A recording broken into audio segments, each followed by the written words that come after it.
I follow Mike Israetel from Renaissance Periodization because he's one of the smartest minds in hypertrophy. His advice helped me get serious results, and so I'll always tell you to follow him. Now, I bet it may be weird for me to start off a video on my channel talking about someone else, but his latest video motivated me. He's basically saying planks and isometric exercises suck, and that's just plain wrong. So I made this video. I want to show you the actual best isometric holds and what they really do to your body.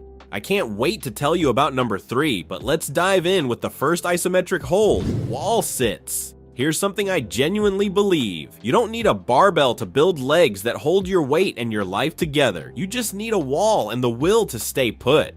The wall sit looks simple, but the deeper you go, the louder your thighs scream. That's your muscle fibers adapting, getting denser, more resilient, and better at supporting your joints through real-life movements. And it's not just me saying it. Lots of physiotherapists agree that wall sits can increase tendon stiffness and knee stability. In other words, they decrease the risk of injury from running, lifting, and even walking down stairs. But more importantly, wall sits build mental toughness like few other holds. Now, here's a cool trick. If you want to make wall sits tougher on your core, try holding onto a weight in front of you or simply place your hands higher up on the wall. And if you want more knee strength, I advise you to add a small plate under your heels.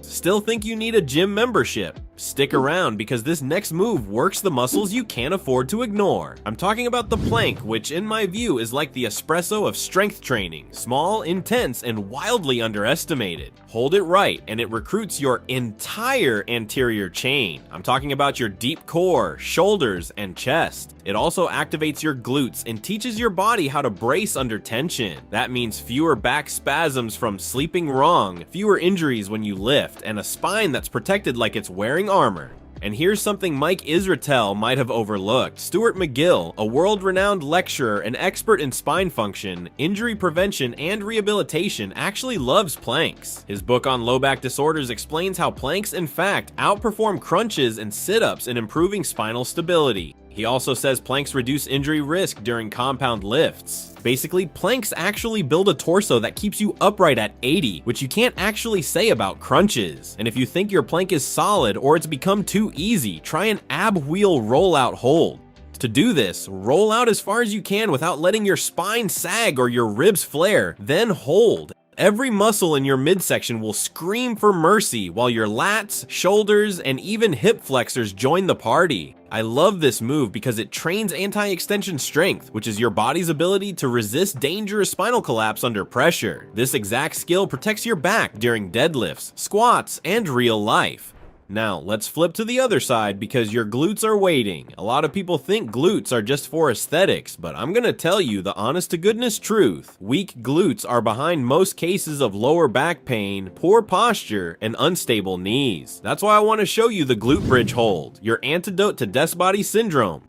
To do it, drive through your heels, lift your hips, and lock the top. You'll feel your glutes light up, your hamstrings kick in, and your lower back finally exhale. Now, here's the part I could barely wait to tell you about. A cool meta-analysis shows that hip thrusts activate your glutes more than the squat, whether you're doing the full move or just the isometric hold. And more interestingly, you get the most EMG activity at peak contraction. Get it? That's precisely where you keep the isometric hold. And don't forget longevity. Strong glutes mean a stable pelvis, better balance, and fewer falls after 50. All this can statistically cost you your independence and rack up tens of thousands in surgery and rehab.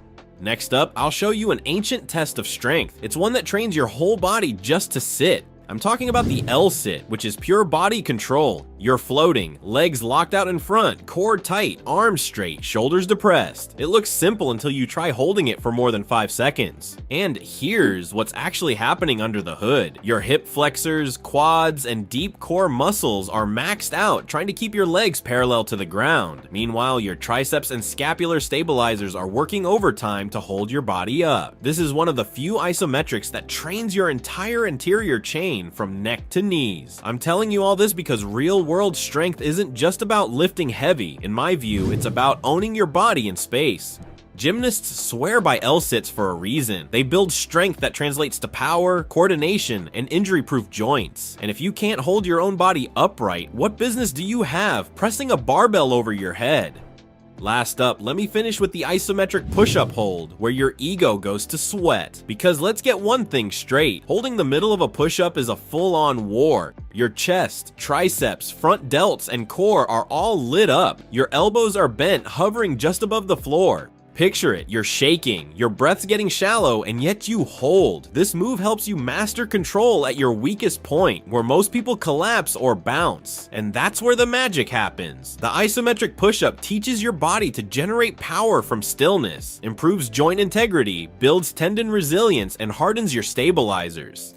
Now, here's something no one tells you. Isometric training at the weakest point of a movement, where your muscles are lengthened, improves strength across the entire range of motion. So by holding here, you're actually boosting your full push-up, your bench press, and your injury resistance. Besides, lots of study shows that this tactic brings you more hypertrophy, meaning more muscle growth.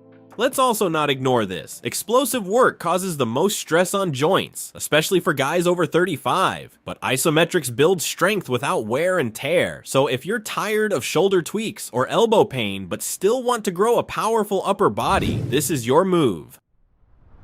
And with that, we're done. I took you through 5 of my favorite isometric moves, but surely you can find others you like. Active hangs, calf raise holds, or the horse stance squat are all great. Tell me what isometric move you like best, and which you hate the most. Also, if you like this video, give it a thumbs up and share it with someone who might need it. Every little interaction like this helps small creators like myself grow, so I genuinely appreciate it. Now, let's move this chat to the comments.